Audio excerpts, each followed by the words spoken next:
ഇസ്രായേലിലെ working hours ഒക്കെ എങ്ങനെയാണെന്ന് അറിയാമോ? നാട്ടിലെ പോലെ 8 മണിക്കൂർ നോർമൽ ടൈമും പിന്നെ 4 മണിക്കൂർ ഓവർ ടൈമും തന്നെയാണ് ഇവിടെ ഉള്ളത്. അതിൽ 8 മണിക്കൂർ കഴിഞ്ഞാൽ ആദ്യത്തെ 2 മണിക്കൂർ 125%, അത് കഴിഞ്ഞിട്ടുള്ള 2 മണിക്കൂർ 150% ഇസ്രായേലിൽ കിട്ടുക. അതുപോലെ തന്നെ വർക്ക് സ്റ്റാർട്ട് ചെയ്യണത് ഞായറാഴ്ചയാണ്. ഞായറാഴ്ച സ്റ്റാർട്ട് ചെയ്ത് ഡേ ഷിഫ്റ്റ് ആണെങ്കിൽ വെള്ളിയാഴ്ച ഉച്ച വരെ ഉണ്ടാവും.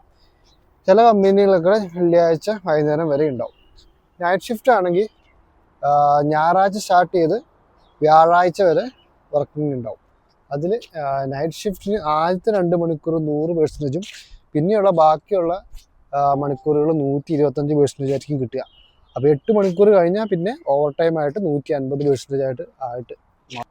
ഇനി നമ്മൾ സാറ്റർഡേ വർക്ക് എടുക്കുകയാണ്. സാറ്റർഡേ ഇവിടെ പൊതുവെ ലീവ് ആയിരിക്കും.